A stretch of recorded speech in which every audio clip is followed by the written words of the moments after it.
Good evening, and thank you everyone for joining us tonight for our panel, Growing into the Struggle for Racial Justice, hosted by the Cincinnati Museum Center and the National Underground Railroad Freedom Center.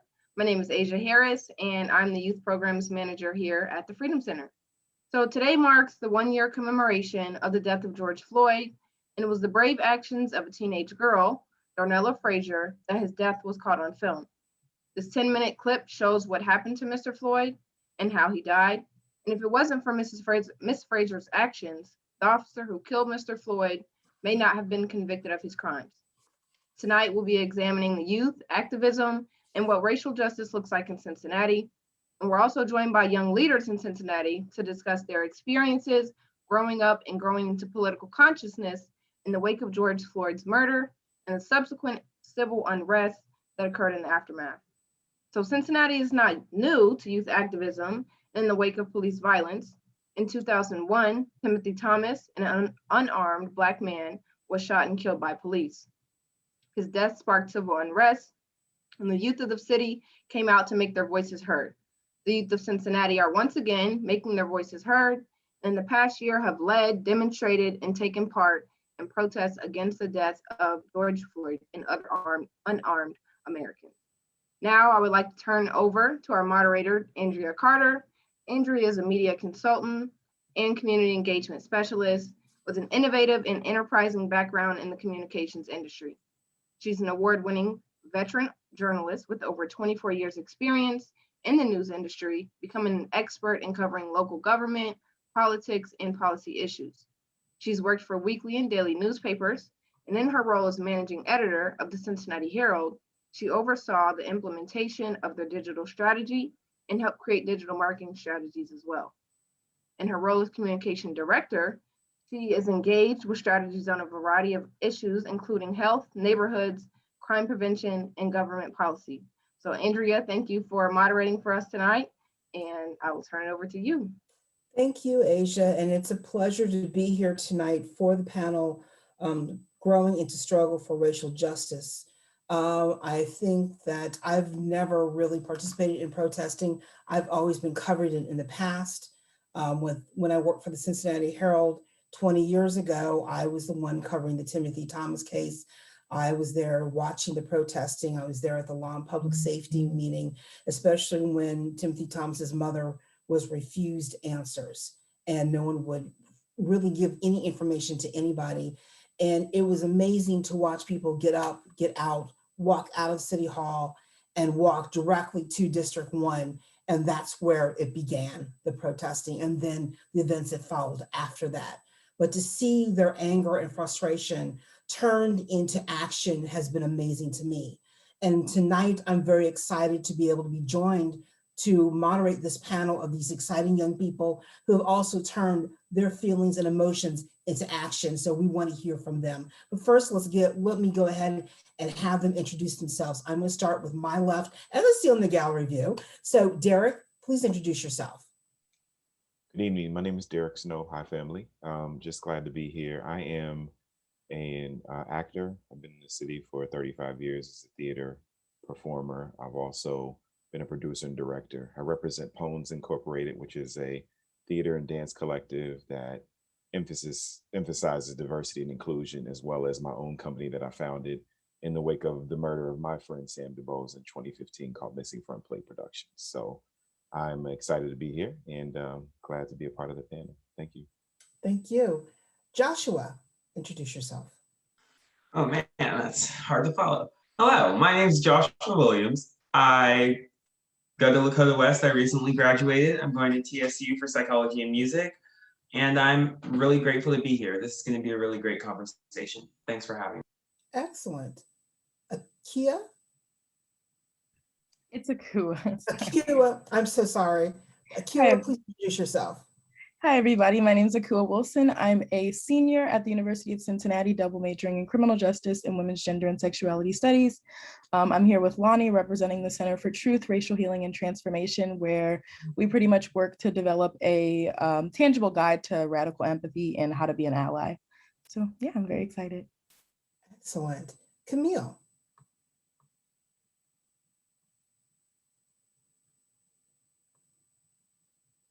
You're still on mute. Sorry, y'all. I was trying to get the unmute button. Yeah, here we go. Hi, I'm Camille Jones. I am currently the development manager at Elementz, Cincinnati's premier hip hop cultural arts center, founded in 2002 in response to Timothy Thomas's death. I'm also a dancer and co-founder of a Black women-led dance troupe called CA Squared, which is an acronym for Confidently Creating Active Achievers. And I'm also a writer, and I'm so happy to be here and to be on a panel with such amazing people. Thank you. Thank you. Walter, please introduce yourself. Good evening, everyone. My name is Walter Smith Randolph. Currently, I am the investigative editor for Connecticut Public Broadcasting, but I've only been there for 6 weeks. Before that, for 2.5 years, I was a reporter, jack of all trades, anchor, investigator at Local 12 WKRC, the CBS station for Cincinnati. And last but not least, Lonnie, please introduce yourself.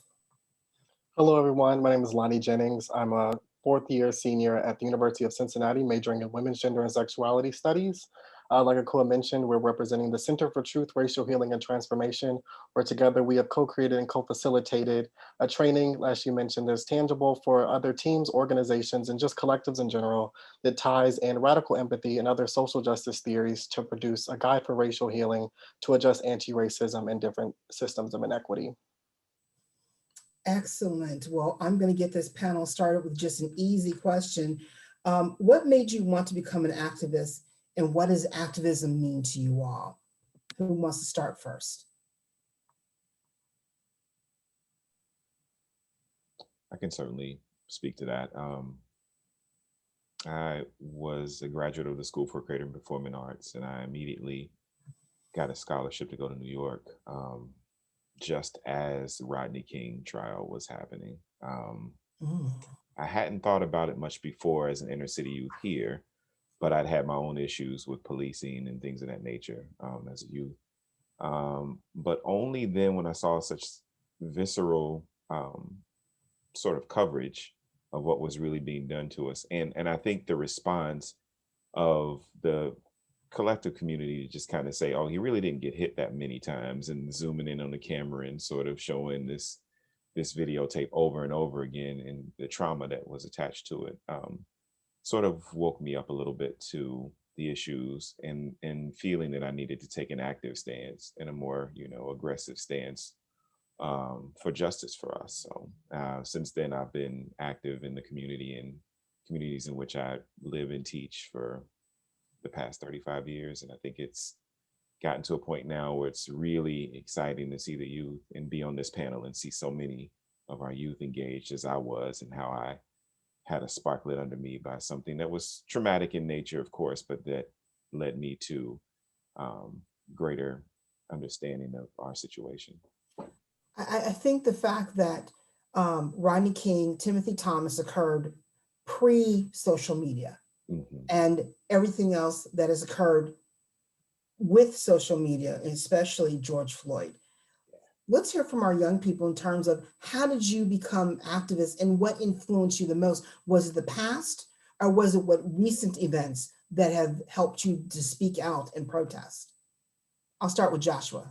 Okay, I think that one of the things, well, right now, I would say that I'm on my way to be an activist, because in my definition of it, I feel like you have to have a good understanding of what you want and what you want to be. And you have to be there before you can help others. And I want to get to that point. Like in all the college essays I've been writing for the last 6-7 months, it's been like, what's your main goal? And I always have the same thing. I want to help people. And then they're like, why do you want to do that? It's just because so many people have sacrificed to help me where I am today. Like even going to college, some of my family didn't even do that, but they're sacrificing their time, their money, and what they had to teach me. So I want to give back and make that circle go back around. Also, like you said, the Thomas case did happen before 2001. That's before social media. That's before I was even born. So I would say that it's more of learning about the past and experiencing what's happening right now. Like with the Floyd case, that surprised me. I'm surprised that he went to jail, which is supporting your fact about the fact that it was on video is hardcore evidence, which is what is needed for every case from now on. Akua. Yeah, I think it's interesting because I think social media definitely plays a big role. But like as I think about activism, I don't feel like it was something that I chose necessarily. I think so I've been going to a PWI since I was in third or fourth grade. So I think it was one of those things where like I just never fit, right? Like I was never accepted into these white spaces and I never understood why, but I was also the person that was loud and was radical and always wanted change, right? And when our school said that we couldn't do this for Black students, I always questioned why. And I was always the one asking those questions and making those differences. And so in seeing that, like, I would never fit in doing this, I understood that like you have to utilize the system and work through it and like completely destroy it to create our own, right?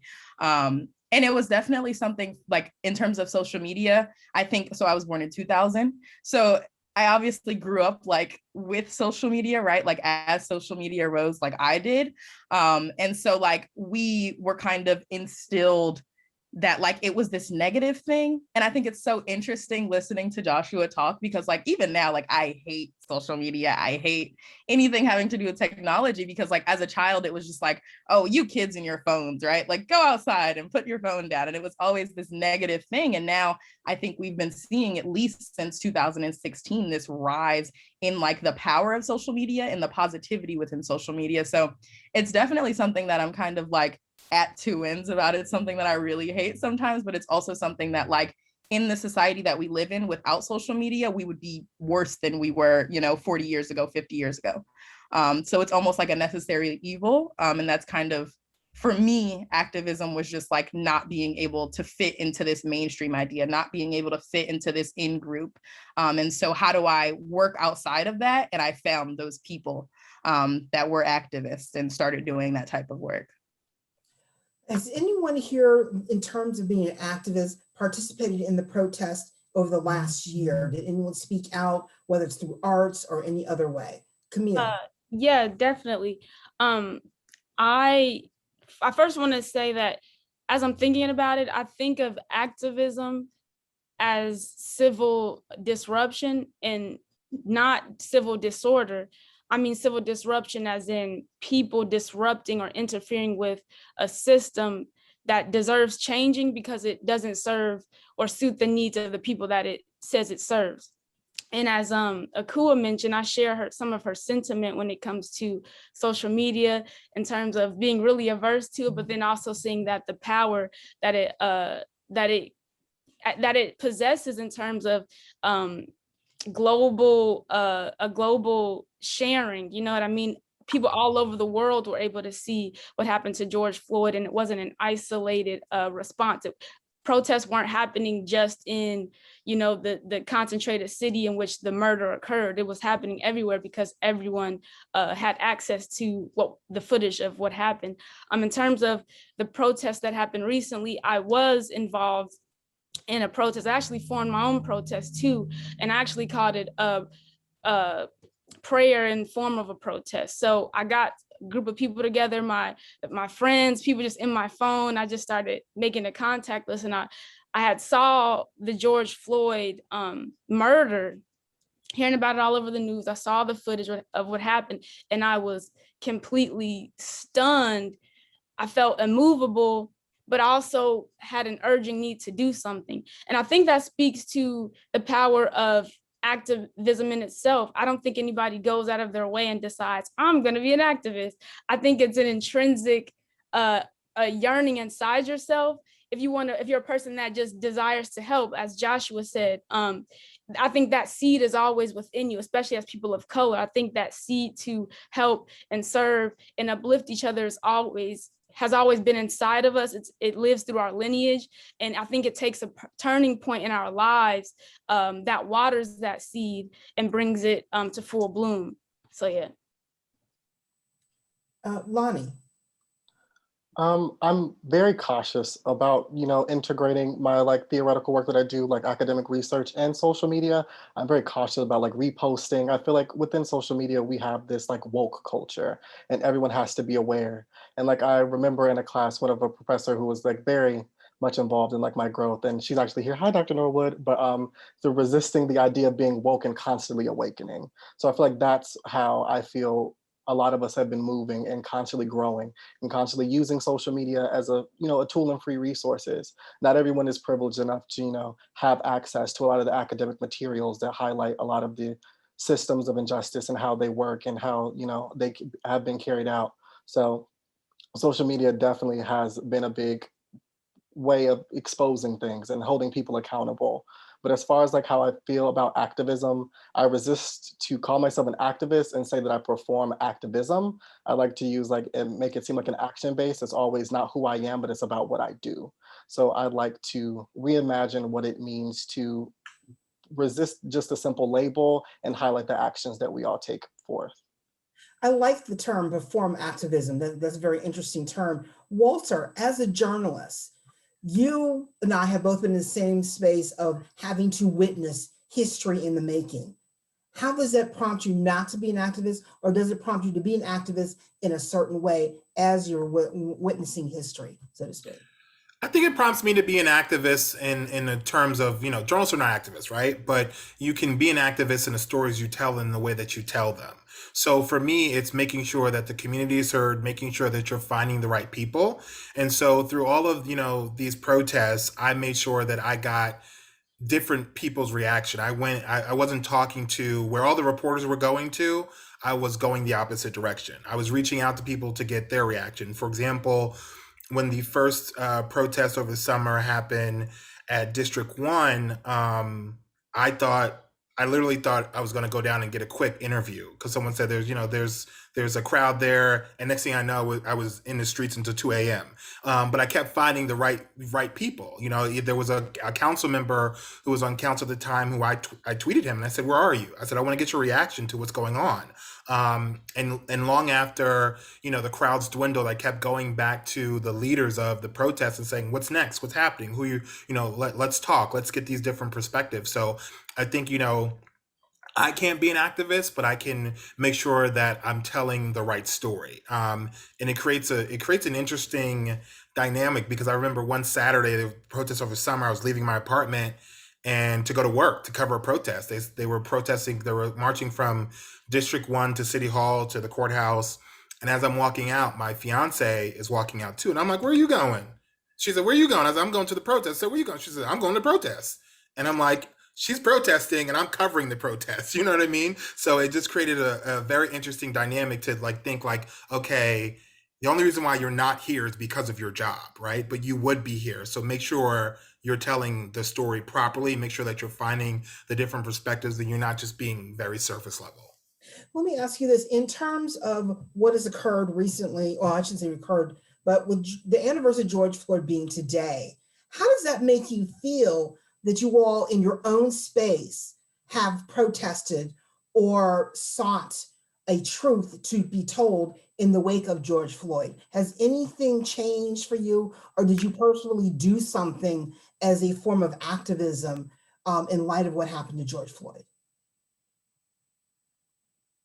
In the arts, in the news, in anything like that? If not, I actually, it propelled me to start Missing Front Plate actually because there was a group called the Breath Project out of New York who wanted you to submit a series of written work, whether it be spoken word, theater, or otherwise, that was 8 minutes 46 seconds in length, which was the time then that everyone was using to to kind of mark his death. So 846. So it was a series of 846-minute plays, and I wrote one called The Ballad of the Dying Body, which basically was a dance piece with spoken word that actually had the dancer dying on stage in the same manner. And it actually won a lot of praise at the festival, and I ended up getting a commission to write 2 more plays because of it. And it was a great experience in that regard, but also rooted in something that was very traumatic for me. I wrote that just to sort of, I don't know, sort of heal a little bit. I used my art to heal a little, but it ended up really affecting people in different ways, and was really a blessing for me because it ended up, kind of propelling my work and getting my work seen in other places. But it was also, walking that really fine line of feeling like you don't want to ever benefit from trauma necessarily, or to have some sort of praise on your own work based on somebody else's tragedy. So, but I felt that it was healing me to create. I felt like it was the only outlet that I had was to create at the time. So I used it to my advantage. Okay. What has occurred? Timothy Thomas, Rodney King, Sam Dubose, George Floyd have both a historical and emotional perspective on our lives. Have you found that these actions have propelled you emotionally in a different way, knowing that, driving a car has some anxiousness that you can cause you at times, or seeing a police officer might cause you anxious at times, possibly. Have you changed your focus about police because of these incidents, or no? What is your feeling about Cincinnati police or police officers in general, where you are? I guess my perspective is I feel like a lot of our sentiments and a lot of things that we've been told are police are here for de-escalation. But within a lot of these situations, especially as we mentioned with social media, a lot of these, with body cam footage has been released and we see the situations and some of them don't look like a situation needed to be de-escalated. It seems like the escalation came from the person who was meant to stop it. So I feel like in a perspective of reimagining what this actual role is meant to do and, why these people are even there. If you are here for the betterment of the community, but as we see, it's been exposed that a lot of these people who are taking the lives of our community members. So I feel like my perspective is to really look at why a lot of police officers are at situations and who could be there and that could actually do something beneficial rather than see how many people's lives have been taken as a result of police officers being called or police office presence. Walter, you have covered police, then Camille. Do you see, how do you feel about covering the police officer as a journalist? Does it cause you hindrance, or do you see both sides of the issue when you cover an issue? I think I definitely see both sides. And it's not just being a journalist. I grew up in New York City. And so I know high school classmates who are police officers who are part of the NYPD, but I've also had my experience being a Black man raised in New York City. The first time I got pulled over was for undercover NYPD cops, and I had 4 guns pulled on me. And I had my car searched, and I had my registration, and it was in my aunt's name who raised me, and it said, why does it have her name and not yours? So I can see both sides. But I think what has changed, you kind of talked about change, is that a lot of journalists take police word as fact, and that's not so much anymore. I mean, if you look at the video, obviously, of George Floyd, of what happened to him, and you look at the initial press release, it is night and day. It is completely different. And I think the journalism industry is understanding that just because the police say it doesn't necessarily mean it's true, and that you need to ask more questions, and that you need to probe, and you need to dig deeper. And I think as a Black man, as a journalist, I already knew that because that's my experience. And George Floyd has only showed to people what we knew all along. We all knew this, right? People say, oh, are people being, police brutality on the rise? It's I don't want to say it's not on the rise, but it's just that it's being photographed. It's that it's being live streamed. It's being broadcasted around the country. And we as Black people already knew that. And now the rest of the world is just catching up. Camille. Yes, as Walter mentioned, there seems to be a catching up of sorts from the rest of the world in terms of challenging and questioning police interactions and how police are going about fulfilling their duties, so to speak. I will say that following, as we know all about the historical racial injustices that have occurred in terms of like American history, Black history especially, and with George Floyd's death being so magnified globally around the world, I think it helped for me, and I think the rest of the world, to sort of dive a little deeper in terms of questioning your own experiences with police, or whether that be positive or negative. I think what it also does is make you probe, as Walter said, probe how police are presenting themselves when they are going in and when they are interacting with citizens. I actually recently read an article, and this article was written like 6 years ago, but it preceded the Sam Dubose murder. So it was like published in May, and then Sam Dubose, that murder happened in July. And the writer talked about Cincinnati police and their response to the community calling for reform following the death of Timothy Thomas, and how that was like a decades-long process in terms of reform. But it happened in terms of being able to calculate and find quantitative data, right? But even with that quantitative data, the author mentioned how officers have these expectations, and they're expected to have certain arrests under their belt, DUI arrest, or to other types of arrests. So they're prompted to have these certain like things to, I guess, check off in terms of quota.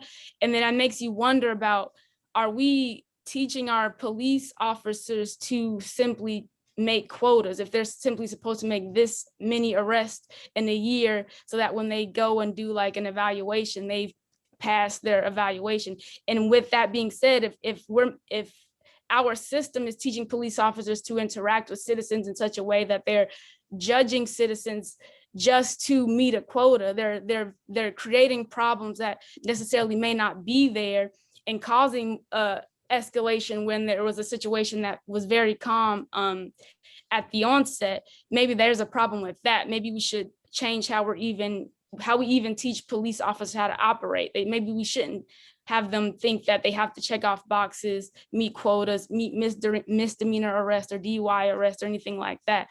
So I think this whole situation, as we're at on the reunion of Timothy Thomas's death and approaching Sam Dubose's death, and then just with George Floyd, I think we're starting to see a stronger push to challenge how we even think of reform and what that looks like, completely from up the top, bottom up of the system.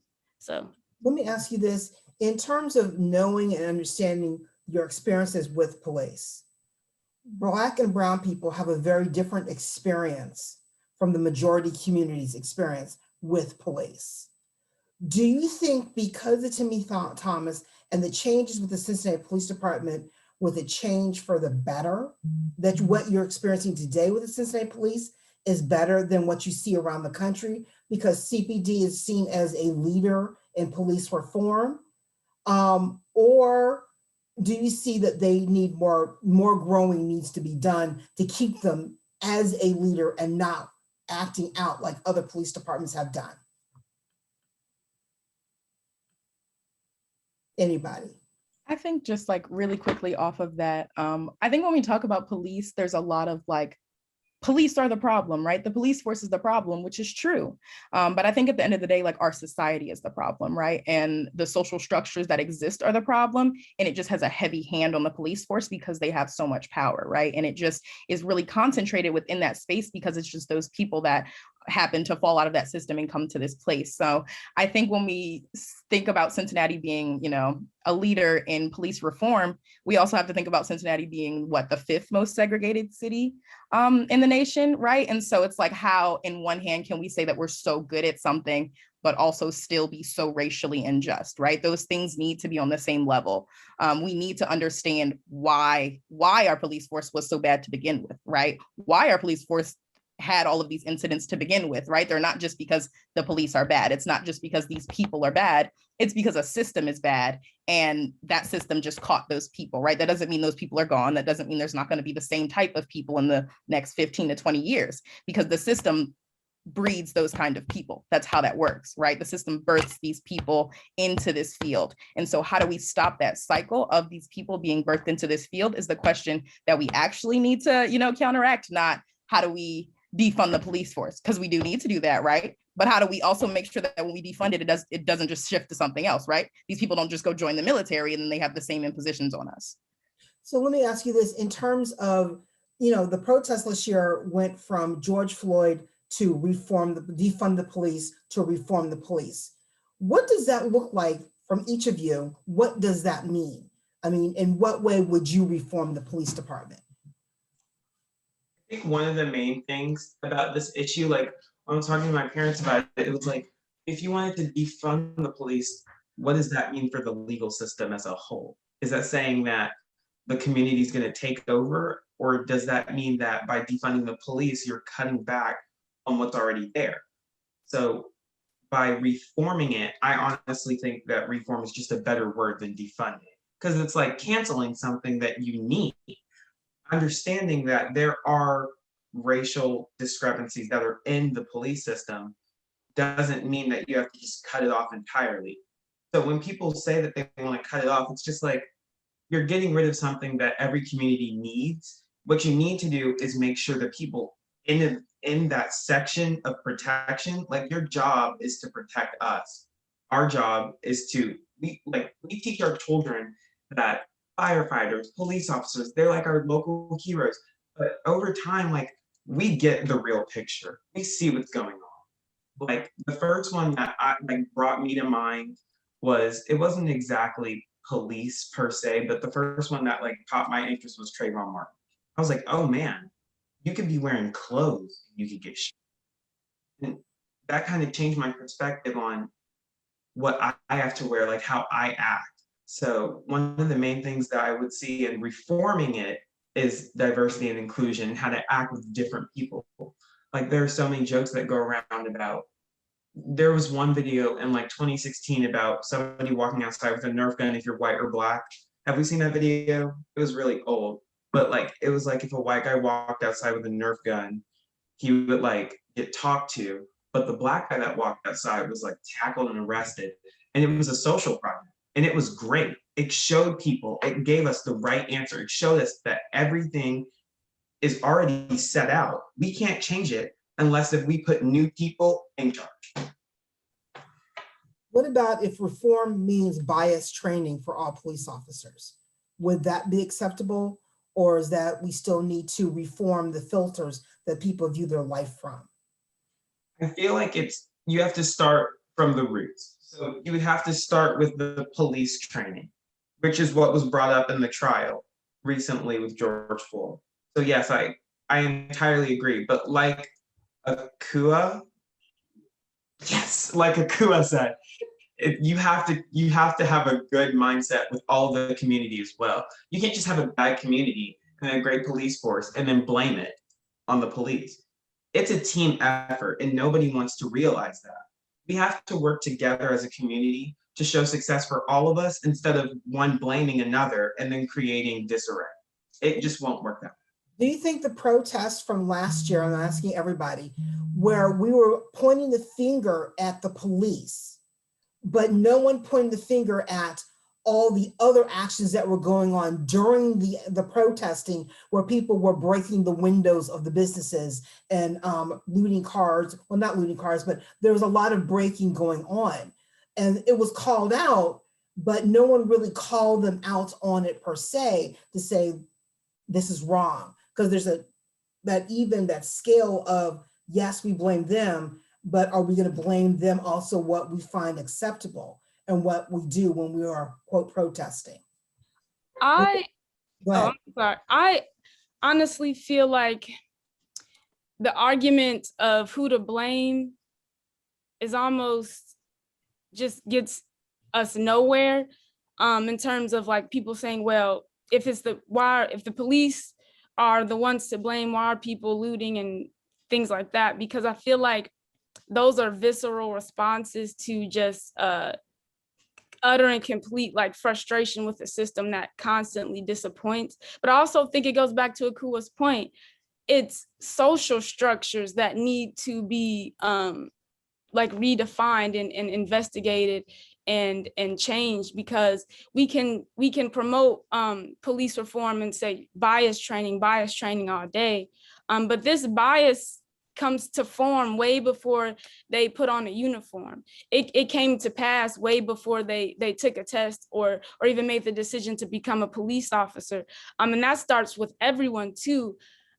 So it's a centuries old system that deserves rethinking. And then really, if anything, we all need to undergo some bias training, but it definitely starts with the people who are in these structures where the power is imbalanced. And that specifically pertains to the police that are meant to preserve and protect us, right? So yeah, so they are kind of put under the magnifying glass a little bit more than the citizens, right? We saw that with the protests, but maybe that's where we need to have the starting point. But yeah, I don't think we can just simply say, well, blame goes here, blame goes there, because we all are under the same umbrella, and we're all suffering due to these problems. Like, just because the police are being blamed for a lot of these racial injustices, we all suffer. Well, I mean, racial injustice exists in other areas of society as well. The news media, the arts, business itself. We are seeing a lack of diversity in the boardrooms. We're seeing a lack of diversity in managers. We're seeing a lack of diversity in the newsroom itself. Walter, how can you feel when we talk about reform and bias, what can we do to change that or influence it? Speak out about it. You know, I'm treasurer, the national treasurer of the National Association of Black Journalists, and we are all about advocacy. We call people out when we need to. We ruffle feathers when we need to. I mean, if you've been following some of the news media here in town, there's a local station that did not have any woman of color on the air, and they were called out and they were held accountable. So I think you have to hold people accountable. You have to not be afraid to speak up when you see an injustice, whether it be out on the street or even in the newsroom. Eric, in the arts community, how is there reform going on, or is there activism in reform? What's going on in the arts community? It was interesting just hearing the panel, but Dominique Morrisseau is a brilliant playwright in her own right. Got together with a group of producers, creators, directors last year and wrote a missive called Dear White American Theater, which just really went at all the inequities that went on in the theater industry. And so I use that sort of as a Facebook Live event to sort of kind of test the waters in Cincinnati and see if there was any real effort to make change or to address the change. And it was a tremendous response. I was surprised that so many of us in the community felt that way. And that's kind of why I just got tired of going hand in hand to theaters here and asking them to, you know, be more diverse, and instead decided to just create an outlet for us to kind of create in our own space and sort of present our work that way first. And so there is a change. I think there's a sea change there. And I think George Floyd, if not, you know, for that incident, I don't think it would have been as prominent, I guess, in the minds of the theater owners now. And I think that they're a little nervous about the fact that there are so many of us that are aware, and that's a good thing. That's a great thing. Just speak to Walter's point, call it out every time. You know, I think back to Timothy Thomas. I used to be an artistic director of a place called the Arts Consortium in town. I don't know if any of the youth have heard of the Arts Consortium, but it was one of 4 regional theaters in the country that provided Swahili, African dance and drum, all sorts of theater that wasn't normally mainstream theater was performed there. And it was one of the last ones. We had the last one here in Cincy during Timothy Thomas's, the riots. And I remember being in front of the actual building on Lynn Street, begging folks not to break it, you know, break the windows and rip out the wood. I just like, please don't tear apart. This is our stuff, man. Please do not do this to our city. And it never came back. You know, that was used as an excuse to not rebuild the place, you know, because, you know, you're tearing your own stuff up. Why would we refund that again? Why would we fund that again? So that was a big problem, going back to City Hall and asking for them to match funds and to give us grants, because that was the convenient excuse to not build what we built, you know. And it made me sad for a long time. So I think that woke something up in me to just kind of, you know, maybe do my own part in trying to start something else to maybe put a foothold in the city and show people that we mean what we say when we speak diversity. We speak about diversity, we mean it. You know, we want to make it happen by any means. So, yeah. Well, I would say as we evolve, as this conversation is evolving, and we've talked about police reform and change and social justice, I would say what for our young people, what does change look like for you? What does progress look like for you? If everyone could answer that, what is that for you? And I'll start with Joshua. Progress for me is the Chauvin trial, because now that we can see that people who are in law enforcement can punish other people who are in law enforcement, oh, that opens doors. We had proof. We had clear and concise answers and questions in the trial. That's all we need. Another thing that we could use, which is really important, is better training, like we've been saying. Off of what Camille said, people are rioting. We can't blame who's this, who's that, one side or the other. But one thing is just two wrongs don't make it right. But one wrong always leads into another. You've got this butterfly effect, and then riots start, and then more violence. So in a perfect world where there's no violence at all, none of this would ever happen. But now that we're experiencing these things on a yearly basis, monthly, weekly, daily, I'm really sorry. It happens all the time. But the main thing is there needs to be a clear and concise way to solve every issue that comes up. It can't be some flexible, oh, this happened, well, let's factor in this. No, there has to be certain rules. Murder is murder. It doesn't matter who does it, and it matters if it's unjust or if it's justified. But there's always that fine line where we can't ever figure it out. So that's one of the main things that I would like to see in the future. But in my opinion, no one deserves to be killed by someone else. But as a law enforcer, you have to take that into consideration as well. Like, you train for that. And I'd just like to see better training on that end as well. Okay, Akua. Yeah, so I was sitting here thinking, and it sounds really bad, but I can't even think of what progress would look or feel like. Like, maybe just not feeling scared every single time I walk up the house, right? Like, not feeling like I can't go for a hike in Cincinnati or in Ohio because I feel like something's going to happen to me. And I really do want to bring up, because I think it would be, kind of redundant for me if I didn't, Breonna Taylor, right? We talk about George Floyd a lot, and we, throw his name around. And I think it's really important to understand that. But also, Breonna Taylor was murdered before George Floyd. Didn't hear about it until after, and we're still not talking about it, right? Like, George Floyd's parents are having a meeting with Joe Biden, right? But we're still not demanding justice for Breonna Taylor. It was something that we just kind of blew over, right? It was like the George Floyd case is a little bit more perfect. So we're just going to stick to that rather than trying to get into the messiness of the Breonna Taylor case. And so for me, progress is just like being able to say those things without people being like, no, we have to focus on something else. Being able to share my experiences and that being valid and accepted and normalized, rather than my experiences being told that they're wrong or being told that they're, not representative of other people. And just going back to like that feeling, like there's a knot in my chest every single day to be a Black person, especially to be a Black woman within this country, right? Like, it is something that hurts. Like, it is a physical pain that I cannot get rid of. And so progress for me would be to at least feel the slightest bit of release, the slightest bit of freedom, just physically and within myself, honestly. Joshua. Can I add something real quick? Sure. So one of the things that I find really surprising whenever I hear people talk about it is somebody will talk about Black Lives Matter. And then, of course, there'll be that one person that says, oh, all lives matter.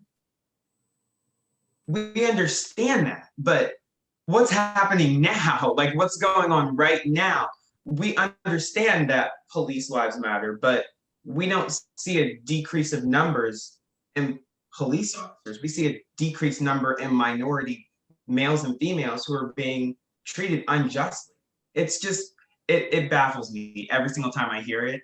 And it's one of those things where you have to keep to yourself. You know what's right for you.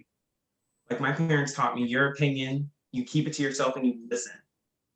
So that is what I do. it's good to listen. You don't want to tell people exactly what you think. You just want to have a viewpoint of everybody else. And then if they ask you, then sure. But I just find it really surprising how you can overlook it and then generalize it for yourself and everybody else when you're not the one who's going through.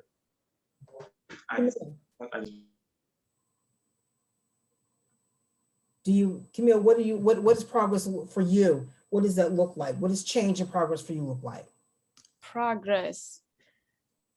I so agree with what Joshua and Akua mentioned, and I think progress is such a hard thing to even try to envision, because I would measure progress in terms of, like Akua mentioned, the messiness of a situation. I would hope that progress means that the messiness of a situation, in terms of like it not being suitable enough for the world to take on and claim as, okay, this is an important issue. I would hope that that doesn't prevent actual like justice from being served, or equity from manifesting in communities and with groups of people too. And I guess progress just looks like,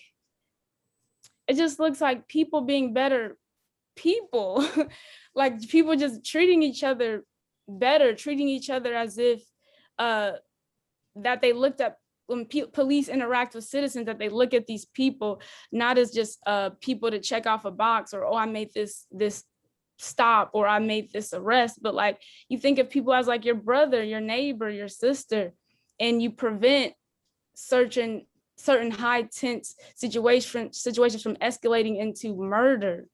I would expect that, from human interaction, that we don't just, reach for our gun when something gets a little stressful and we fire off a bullet and we take a life.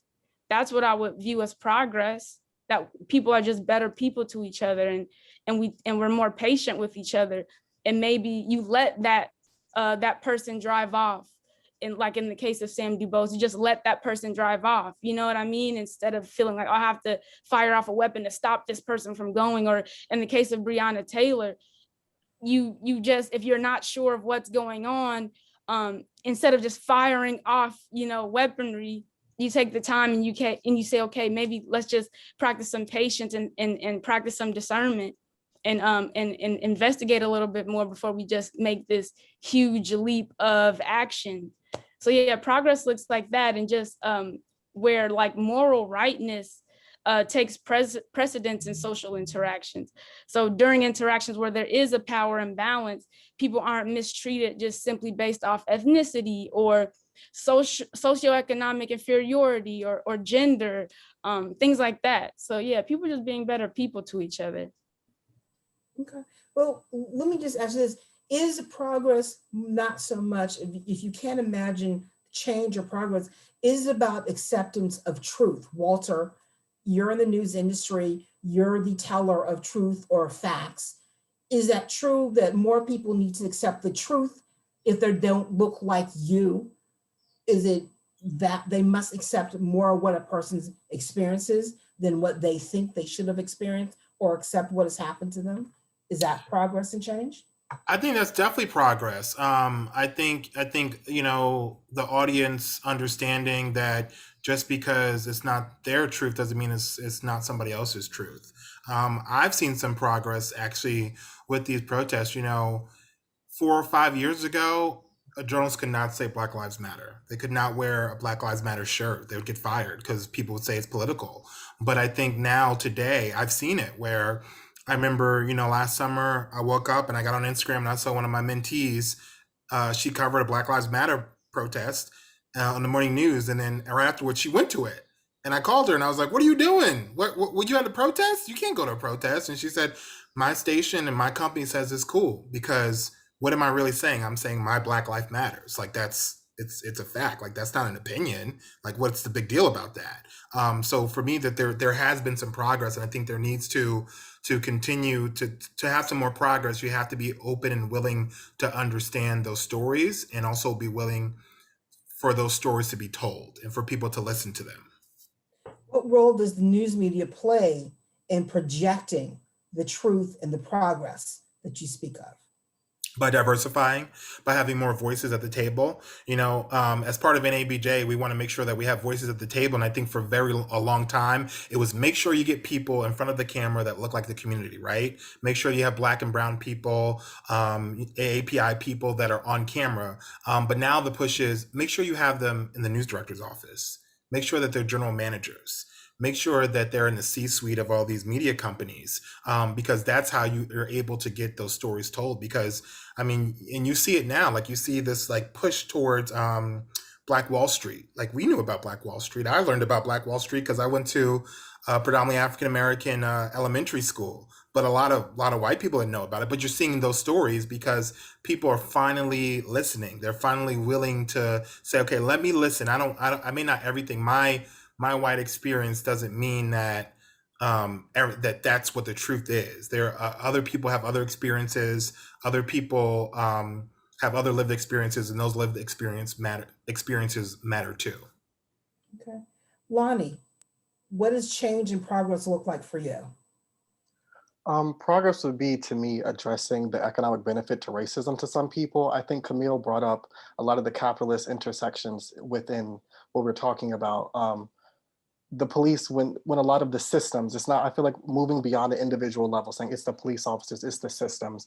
And until we have systemic change, I don't feel like we're ever going to get anywhere. When we talk about, the quotas that was mentioned, those quotas are meant because, when tickets come, people pay those. Court fees, people pay those. There's an economic benefit to all of these things. And until the people who actually benefit from these things resist that urge, I don't think any change is going to be made.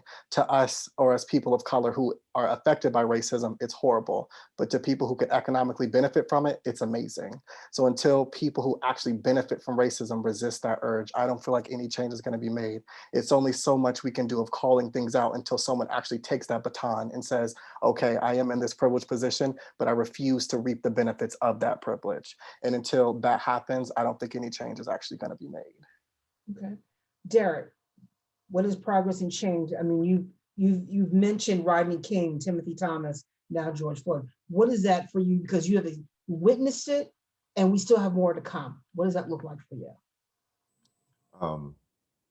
It was, Akua said something that was very poignant and very true of my own experience, in that waking up each day without feeling as if there's this constant cutting off of your oxygen, sort of, or finding it hard to breathe for no reason, just built up anxiety. I think the moment that can happen for most of us, I think that would signal progress to me. And that's very simple, but it's also very complex for me to think of it in those terms, but also to know that is where I've just searched for progress in my own life and my own healing, is to wake up and not feel that way.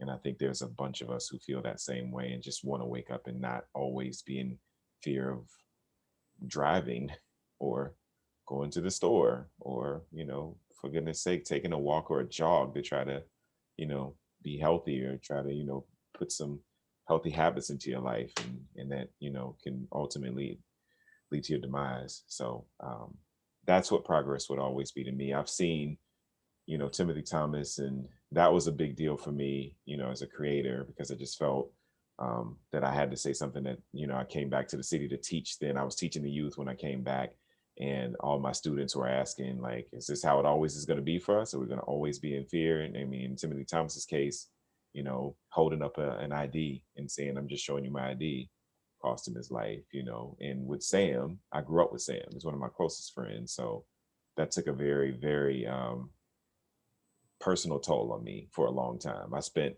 5 or 6 years since that's happened trying to process that grief. And so creating has been my outlet, and it's felt like progress sometimes, but a lot of times, like today, when we're looking back on a year since, even with the pandemic, it seems a little harder to sort of say we've gone anywhere. Things just look a little different, and I hope that it's gonna, change soon, and that we'll sort of wake up and not have that lump in our throats. But right now, it's going to be there for a long time for a lot of us, and I'll wait and see.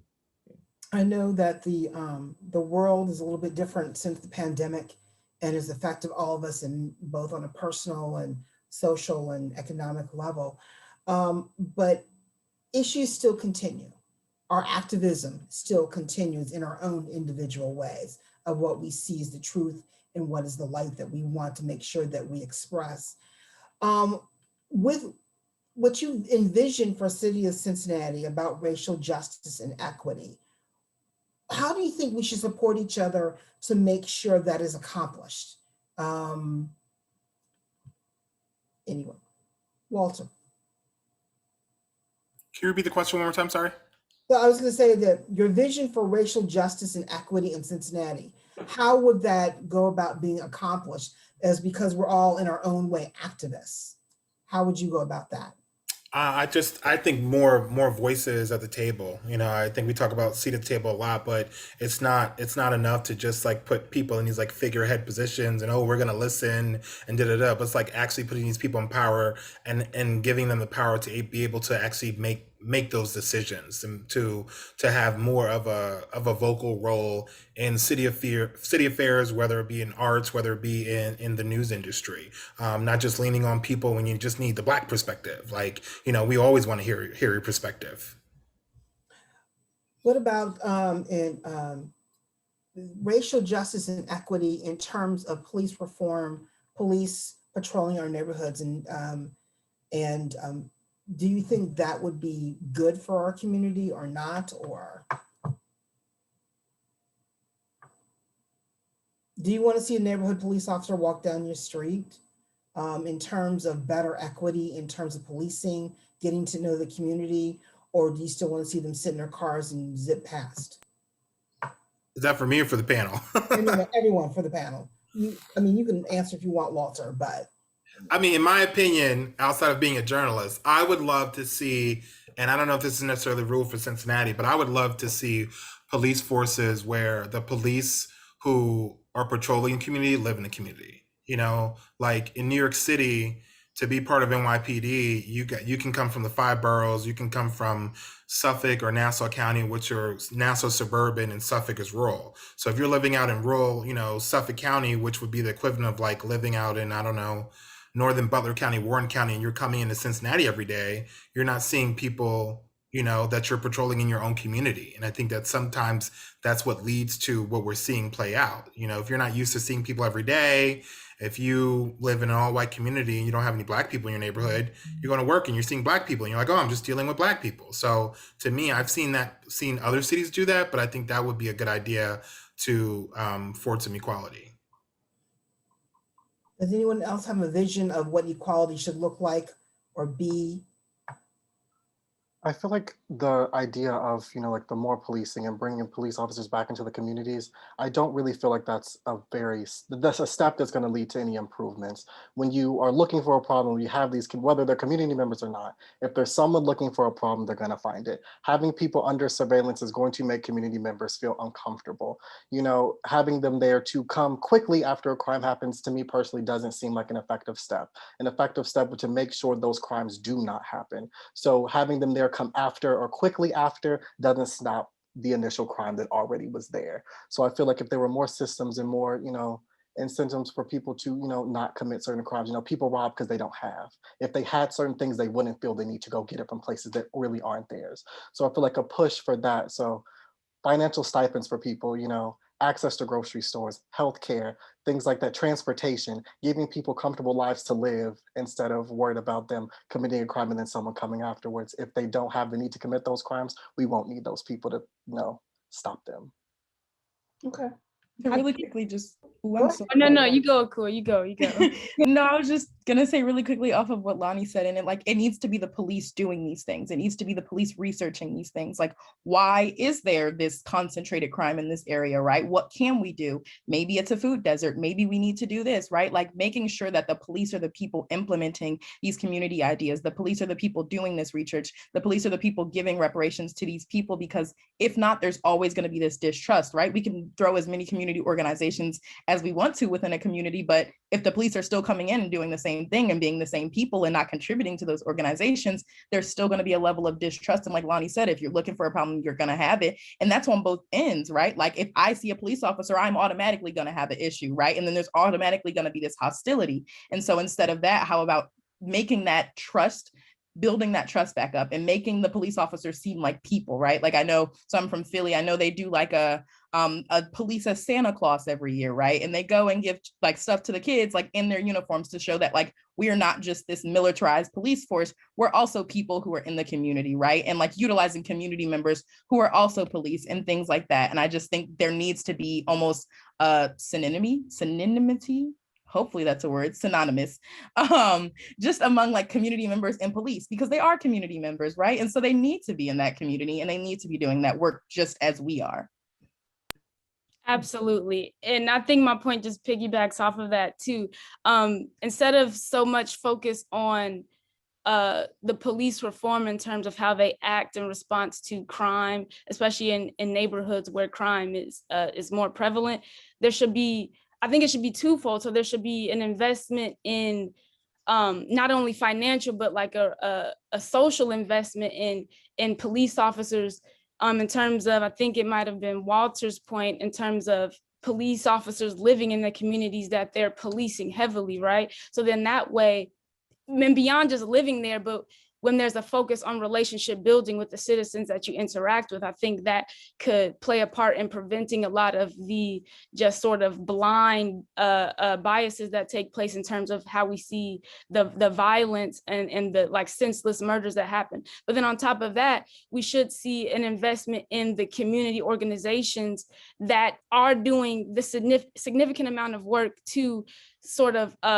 to change the communities that are most affected by over policing, things like that. So taking a lot of the funding that we see in maybe the police funding and putting that back into organizations that are doing a lot of the grassroots work to enliven their communities. And I don't just say that because I work at Elementz, but as I work at Elementz, I'm seeing more directly the impact that we make as we work on race and green, right? So, and that's a place where there's a lot of policing and a lot of crime, right? But we still come to work every day because we know that our work makes an impact. But if we could see a change in how the police even think about the community, maybe that starts with them living in the community, interacting with community members. And again, going back to that point about seeing civilians as brothers, sisters, neighbors, things like that, that could be a part of the change that we hope to see. Okay. So we have a question from the audience, and it is, do you think removing qualified immunity will hold police more accountable and help keep more Black people alive? Anybody want to respond to that? Could you repeat the question one more time, please? Sure. It is, do you think removing qualified immunity will hold police more accountable and help keep more Black people alive?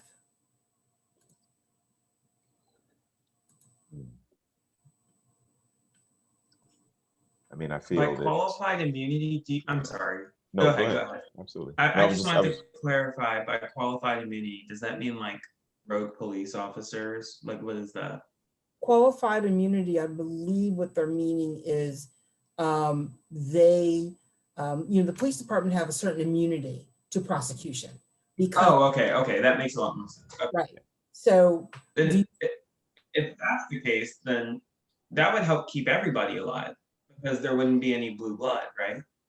So now that you're on the same basis as everybody in the community, you would follow the same morals and guidelines. It doesn't matter what you're taught at home. You don't have this shield protecting you, like, oh, I'm a police officer, so I'm okay to do this. Yeah, I would definitely, more, instead of Black people, it would keep everybody alive. This is where an all lives matter phrase would fit instead of saying it right after someone says Black lives matter. So yeah, this is a great idea. I would totally endorse that. Derek, you were about to say something. Just that the system that's in place is the problem. with that, I think. And anytime that you remove the immunity and the qualified immunity, I mean, it's been used sort of, I don't know, it's kind of tough because I think that the officers wouldn't change their behavior necessarily until the system started to feel the burn from the dollars that they were forced to shell out, basically. I think that's kind of been the thing. And I think that every police officers union, including with Timothy Thomas, I mean, there was all kinds of evidence to the contrary, but the police officers union came up immediately and just protected their officers. There was no real consequence. And I think kind of qualified immunity, I guess maybe eliminating it would maybe open the floodgates for more accountability, but I think it'll be a long time because the system is the problem first. So, and they're not willing to change. I think the unions are the big problems right now because they find ways around things and create qualified immunities and things like that to prevent accountability and sort of stave it off for a while at least. So I'm a little skeptical about that it would change anything immediately, but I'm always hopeful. Well, I know there's a police reform bill being touted in Congress right now, and another racial justice bill being touted in Congress right now. Do you think, do you think that there should be more of a reform or an acceptable of, I'm trying to think, I just messed up my own question. With Congress taking a look at these issues, do you think our congressional leaders have a good understanding of what is happening to people on the ground, or everyday people, or that they need to each get out of their little cubby hole and come down and experience what real people experience before they vote on that bill? As much as I hate to say it, I think political leaders are there for a reason, right? So we like to look up to all of these political leaders a lot of the time, but at the end of the day, they're still a part of the 1%, or at least thereafter that, allows the 1% to do what they need to do. And so I think I don't hate politics, right? But politics, it means people, derived from the Latin word, it has to do with people, right? But we have created this separation between the citizen and the political leader, between us and politics, between us and the government, that we can't even, there's no translation to the government of what our issues actually are, right? So many political leaders are solving issues that were an issue 10 years ago, right? Minimum wage, we're talking about $15. Living wage is now what, 20, 21, right? And so we're so stuck in the things that, political leaders think are the issue and aren't actually asking us the questions that need to be asked, that there's just this large disconnection. And I think there are some political leaders like these low-level ones that are doing their very best, right? And so when we look at the term that political leaders are in their office for, a lot of them are what? 2-4 years, and they move up to the next spot, right? Because they're there to get up to the next spot. They're not there to help. They're not there to do a job, right? A lot of us, we do our jobs because we're passionate about it. We're not doing our job to get to the next level. We're not doing our job to be the CEO, right? We're doing our job because we're really good at what we do. And so instead of choosing people for these jobs, which is what they are, who are good at what they do, or who are really well skilled, or who know what's going on, like these community leaders, we're choosing these people that have, since they got fresh out of academia, since they got fresh out of college, are just moving up the ladder. They're not actually asking the people what are their problem. Yeah. Okay, as we continue our discussion, I'm going to ask the audience out there in our Zoom world to, if you have any questions, please type them into the Q&A portion, access down at the bottom of your Zoom. We want to hear from you if you have any questions to ask of our panelists as we continue our discussion. I would just say what is the next step as a young person? What is your next step to make sure your world is what you want it to be? Lonnie. I'm graduating in December, and my next step towards is going into getting my master's in public administration. So I think what I really, really want to do is work within policies and, rewriting laws. And I feel like moving beyond reform and stepping towards revolution. I feel like the systems that we're talking about have been put in place for the exact thing that they're carrying out. The injustices that we face were the entire reason that these systems were put there. So I feel like the next step for me is to work within creating new laws that are, more inclusive and more equitable. I feel like we need to move towards understanding that at the core of all of our issues are the laws that have been explicit. There's explicit reasons why a lot of these things are happening, and we need to rewrite a lot of that. So that's my next step, is working with community members and people with lived experience and experts in the communities to work around making sure that these laws that have been successfully in, suppressing people are eradicated. Anyone else?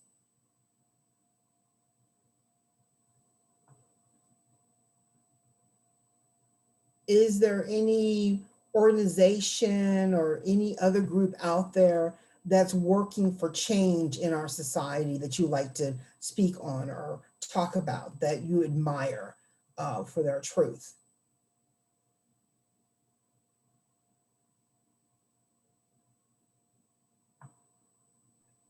So really quickly, just a little soft plug. I actually just started working for a company called Cohere. And so what they do is literally, like I was saying, like there's this large difference between the decision makers and the people. And so what they do is create entire models and focus groups and actual change and actual policies and things that can be put forward to decision makers, but they make sure that they get in the room with these people. So they have like a panel on like the Cincinnati public transportation system, right? And so basically they're actually having these groups, these focus groups with real riders and real, people that are in making these decisions about what bus routes should be taken and what hours should be used for bus routes, and connecting them and making sure that they're hearing their voices and holding these people accountable and holding these larger corporations, holding these decision makers accountable for what they actually should be doing, is listening to the people that they're affecting. So I think that's a really amazing company that I've just recently started working with.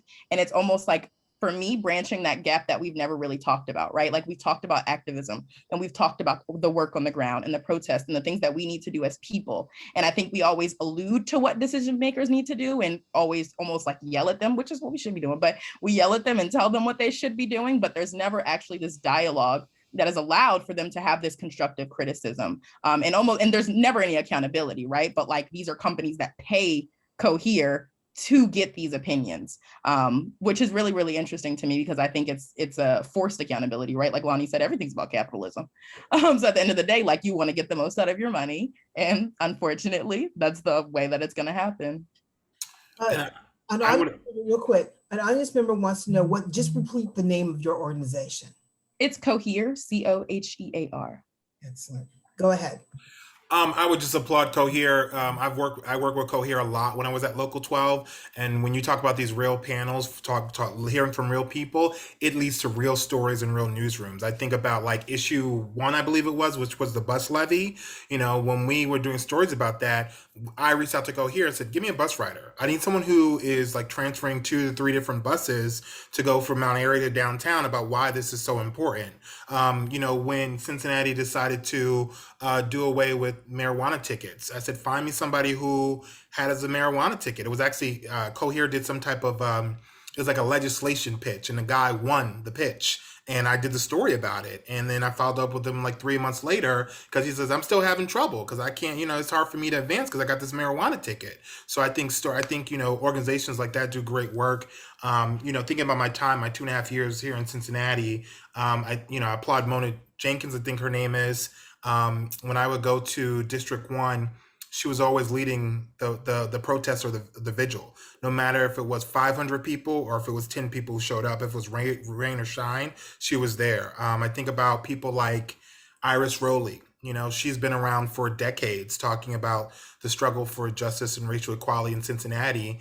And I think people like her are doing some good work to inform people, especially outsiders like me who come into Cincinnati. Like, in order to cover Cincinnati, you got to know Cincinnati's history. You got to know about Timothy Thomas. I remember one time I was interviewing Iris, and she said, you ever seen Cincinnati Goddamn, the documentary? And I said, no. And she goes, you got to watch it. And I watched it, and I was blown away. And I sent it to my entire newsroom and said, you need to watch this, because how can you cover this community without knowing what's going on in the community? Even if you live through it, you need to look at this documentary, you need to look at what's happening or what happened to understand, you know, if you're going to think of, it's like my grandma says, if to know where you're going, you have to know where you came from, right? And I think that's, you know, what a lot of these people do. I'd like to say something. Sure. Yeah, like big ups to Cohere. And I do have a question about Cohere. Do they just work with like legislation and politics?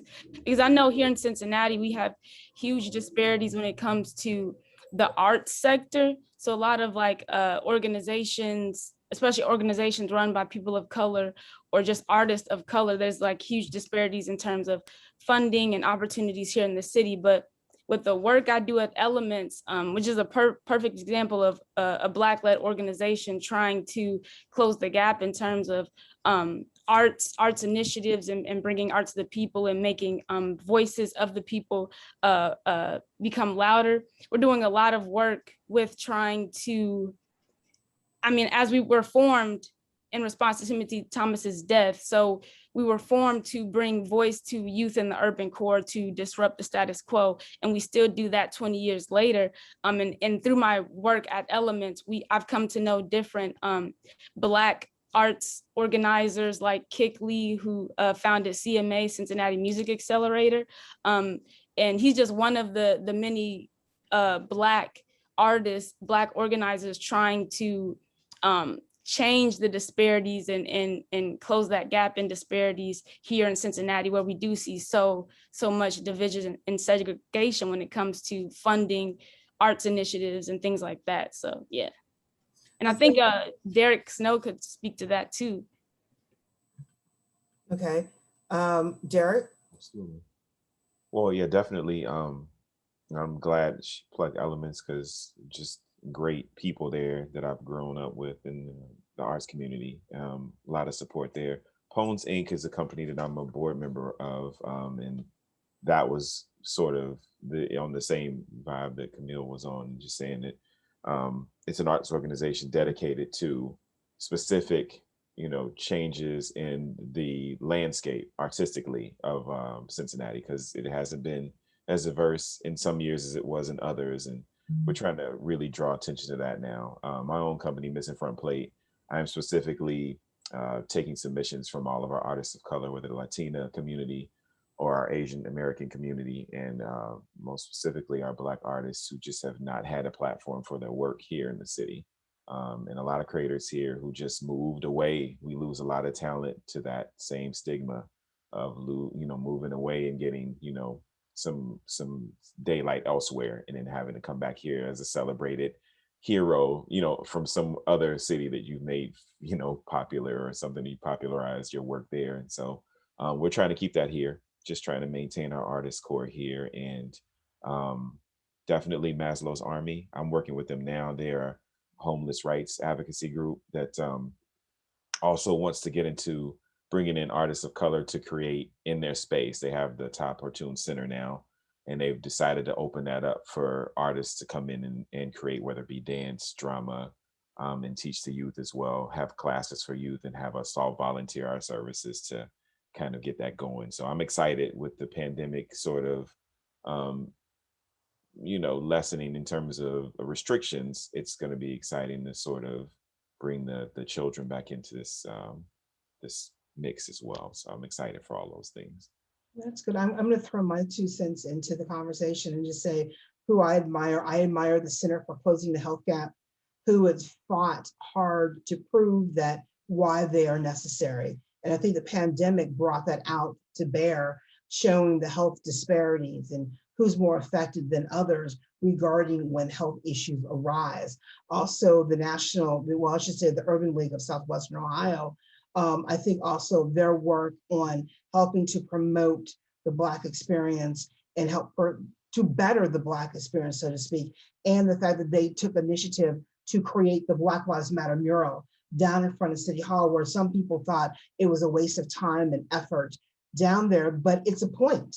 Black Lives Matter, and it needs to be in the face of City Hall every single day to see that.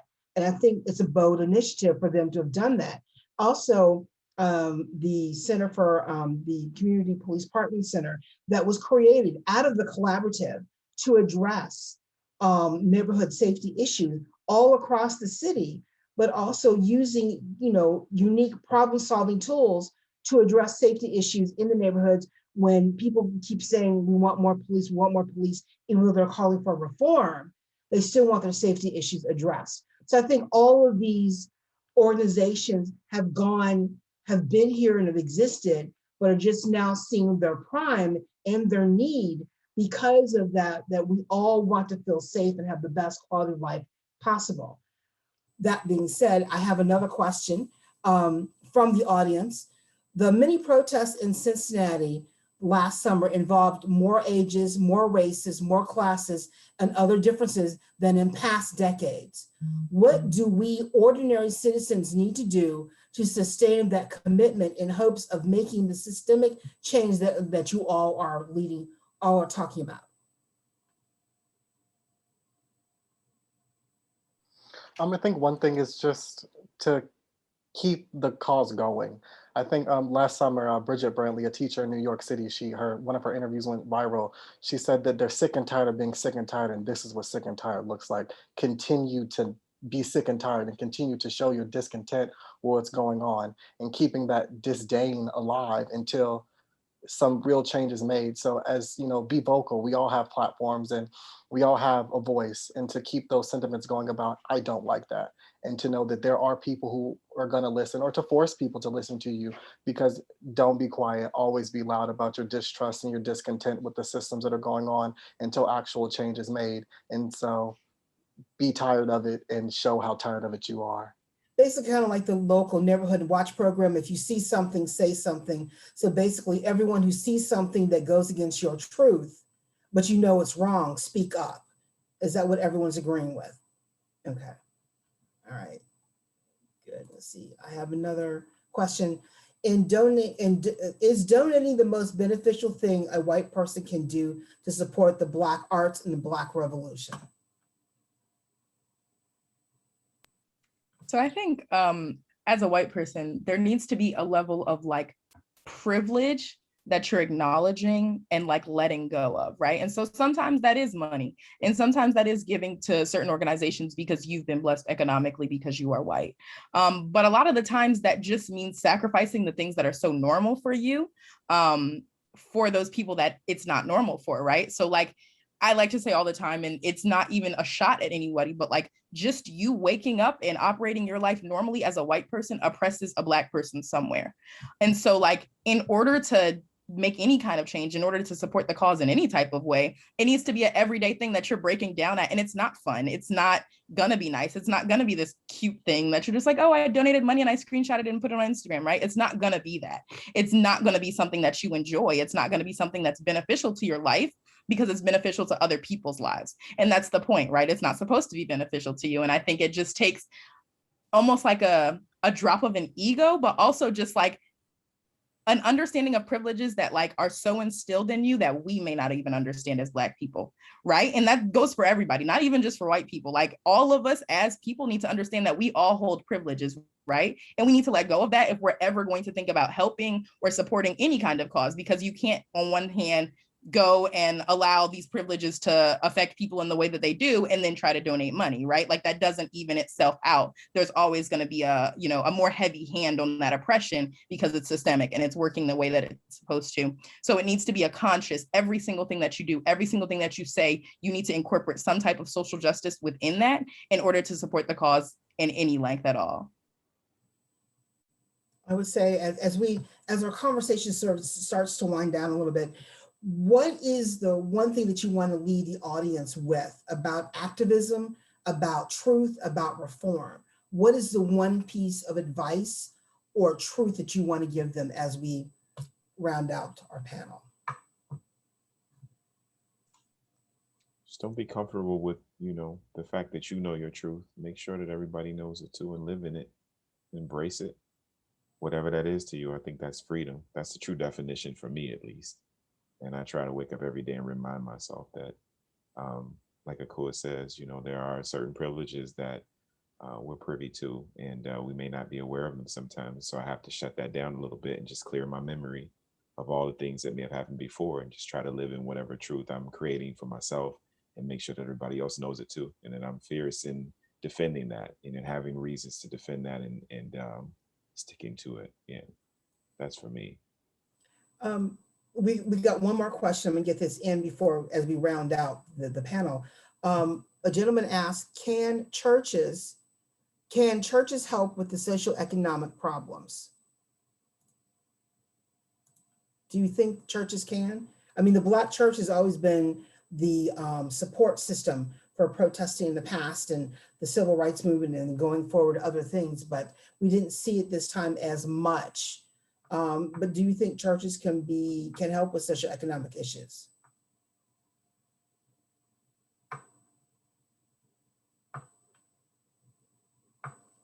I think they always have. I think if you look at the civil rights movement, that started out of churches in the South. So I think this time around, it was, somebody mentioned it earlier. You saw more white people protesting. It was like kind of like, we heard from the churches already. They've done enough. Like, it's time for some other people to do it. But I do think that churches have always kind of led the way in the struggle for civil rights. Okay. We're about to close out, so I would say, anyone else has any final thing they would like to say? I would just, sorry, go ahead. No, go ahead, Walter, go ahead. I encourage people to speak your truth. Just speak up. Don't be afraid to tell your story. I can't tell you how many times people call the newsroom or DM me on social media and say, oh, here's this story, or I want to say this, I want to say that. And I say, okay, I can get a camera to you. And they go, I don't want to be on TV. I don't want my name printed. If not, I'm going to get the quote wrong, but if not you, who, right? Don't be afraid to tell your story. Don't be afraid to speak up, because your lived experience matters, right? So, I'm a storyteller, and I believe in the power of storytelling. So I would encourage people to tell their story. Yes, and I would just say, I would just caution the people listening to not let this moment and this push for social justice and reform just be a trend that fades. Like Akua said, let this be an everyday internal dealing, a decision that you make every day to want to be a better person, to erase your biases, to acknowledge your privilege, and to set it aside, set that ego aside, to just be a better person to the people you see every day. And I'd like to add on to that. While we're learning and exposing what we believe and showing others how much we care about what we believe in, it's also important to understand others so you know what's going on around you. I just wanted to add that a little bit. Nice, very nice. Lonnie, anything? Like Akua mentioned, the work that we do at the center is very centered around being the representative, represent change. Do within yourself what you know you can do. Resist the benefits of privilege, and work within helping people who are marginalized. Be that change within yourself, even at micro levels. It goes a long way. Resisting the urge to misgender people, resisting your urge to make racist, microaggressive statements. It all goes a long way. Know that no matter what you do, it is always something, and always know that you can constantly evolve. Never resist the urge to learn and be a better person and help anyone that you can, because everyone has that power and we all need to use it. Akua. Yeah, just really quickly, I feel like everybody has said everything I said, right? Like a radical empathy, like understand each other. We're all people. We're all just speaking from our own experiences. And so like just have grace with each other, but also like grace with yourselves, and practice self-care. I know that's kind of like a light bulb term right now, just like a ding term in the world right now, but like seriously, this work is exhausting, whether you're writing, whether you're, in the streets protesting, whether you're in academia in these spaces, like it's incredibly draining, both physically and mentally. So just like take care of yourself, and like remember that at the end of the day, like you are the priority, especially for Black people, especially for Black women. Like you are the priority, you are the blueprint, you are the one that is going to make the change at the end of the day, and you're the one that is doing what needs to be done. So just like give yourself grace, right? Like take a deep breath. We're all very young, right? Like even if there are some, differencing in ages, like we all still are very young. And so just like allow yourself that time, and allow yourself that breath, and allow yourself that grace. I think what I'm going to say is speak your truth. be aware of who you are, what you are. If you see something that you know is wrong, don't be afraid to speak out against it. Don't be afraid to speak up for change, because change is like the tortoise and the hare. It's very slow. Sometimes you want it to run fast. Sometimes it's going to be very, very slow. But in the end, change will come. It just takes time and effort, and have patience. And I would just say, if you like what you heard today, then continue on speaking up your truth. And I thank you all for participating in the panel today. I really, really do.